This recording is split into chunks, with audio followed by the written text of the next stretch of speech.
Atëra ekzistojnë disa të drejta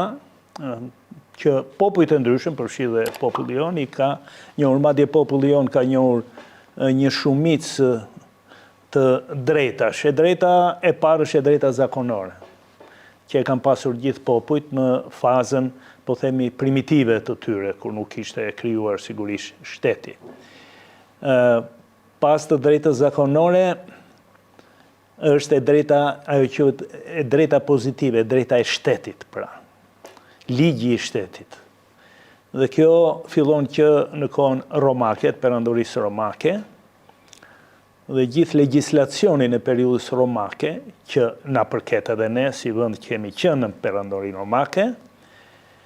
gjithë ky legjislacion u mblodh nga një perandor i lirë që është Justiniani. Justiniani i shekullit 6, i cili botoi, mblodhi të gjitha aktet ligjore, dekretet perandorake, e gjithë shka, për duke dhënë 3 korpuse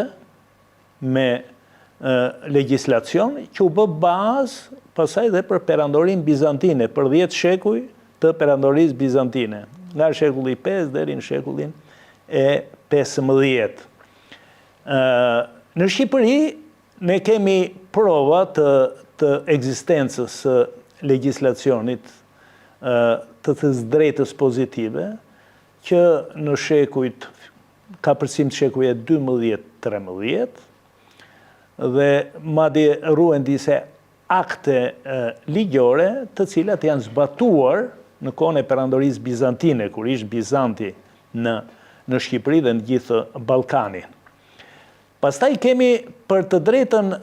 po themi, zakonore, që është ajo, po themi, popullore, jo e drejta shtetërore, po e drejta popullore, kemi të dhëna me ardhjen e anxhuinëve francezë në Shqipëri, në vitin 1272, ku mbreti Kali para Anxhu, që erdhi nga Italia, ai u bë zoti i Italisë së Jugut, erdhi pushtoi edhe një pjesë të Shqipërisë, dhe në një akt të tij thuhet shprehimisht që mbreti Anxhu do i njofi krerëve shqiptar, qytetarëve shqiptar, të drejtat e tyre, zakonet dhe privilegjet që kishin gëzuar historikisht edhe më përpara. Pra, uzus thot ai e consuetudines, prandaj themi dhe consuetudines janë zakonet e vendit. Prandaj themi është e drejta zakonore. Pra, në atë kohë vepronte e drejta zakonore, sepse perandoria bizantine ishte tërhequr nga Shqipëria dhe kishte ardhur një shtet i ri, që ishte shteti Anxhuin, mbretëria Anxhuine nga Italia e Jugut. Kjo është një provë që tregon që shoqëria shqiptare, edhe në kushtet po themi të epokave të hershme, është drejtuar me ligj, po është ligj zakonor, është zakoni i cili përpunoi në për kuvendet, apo jo, të krahinave, kishte edhe kuvende në bazë fshati sigurisht, krahine e më shumë, dhe përcaktoheshin normat që rregullonin jetën e brendshme të një komuniteti, që ishin marrëdhëniet, si thua, të pronës, po themi çështjet civile, marrëdhëniet e trashëgimnisë, marrëdhëniet e martesa, apo jo,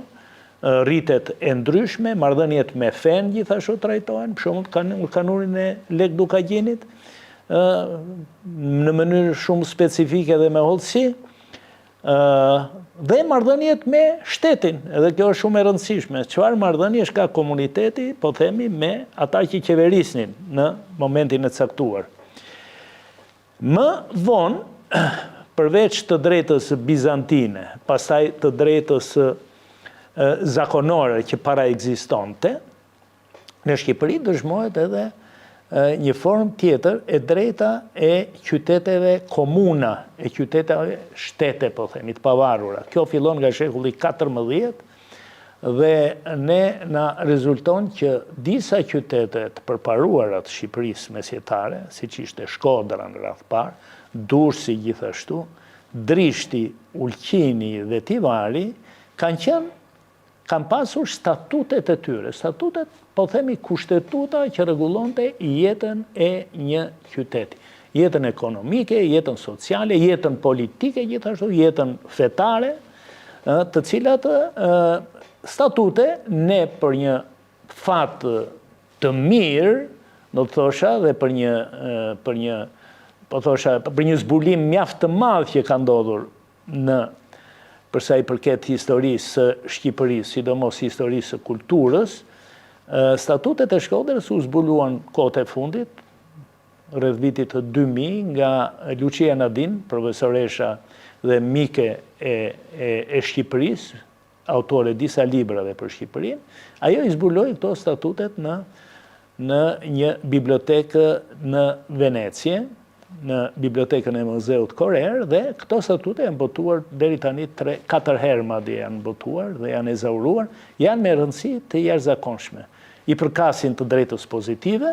apo jo, sepse i përkasin qytetit dhe rregullojnë marrëdhëniet qoftë të qytetit Shkodrës me rrethinat e Shkodrës, apo jo, qoftë marrëdhëniet edhe me zotin, kryezotin që ishte në atë kohë, jemi në vitin 1347 kur janë bërë këto statute, madje përpara vitit 1347, kur Shqipëria ishte pushtuar nga Stefan Dushani, cari serb, dhe megjithatë statutet pikërisht shpallin, si thua, një autonomi të thellë të qytetit Shkodrës nga cari serb Stefan Dushani. Në atë kohë ishte mbret akoma, nuk ishte bërë perandor, nuk ishte bërë car. Dhe në mënyrë të qartë fillohet që me nenin e parë të statuteve të Shkodrës, ku sankcionohet parimi shumë i përparuar evropian i asaj kohe, jemi në mesjet, që ajri qytetit të bën të lirë. Dhe neni i parë i statuteve të Shkodrës thotë që kushdo banor që është bujkrob i një feudali, madje edhe i mbretit vet, edhe i mbretit, po të vinë në qytet të arratiset nga pronat e padronit të tij dhe të vinë në qytet, ai konsiderohet person i lirë, merret në mbrojtje jo vetëm nga autoritetet, nga komuna, nga bashkia e qytetit, por dhe nga të gjithë qytetarët, të cilët kanë dhe për detyrë ta mbrojnë dhe ta ndihmojnë atë. Kjo nuk gjendet në shumë statute të tjera, e ka dhe statutet e Budvës, sot në Maltëzi, pastaj kanë statutet më të përparuara, për shembull statutet e Strasburgut janë të njëkohshëm me statutet e Shkodrës, për atë vitit 1340, rrotull, edhe ata e përcaktojnë që në nenin e parë të drejtën e arratisjes nga pronat e feudalit në qytet dhe kthimi në një, si thua, në një banor të lirë, qytetar të lirë të atij vendi dhe ku askush se nuk e prekte, as edhe vetë mbreti nuk guxonte, nuk lejohej ta prekte. Pra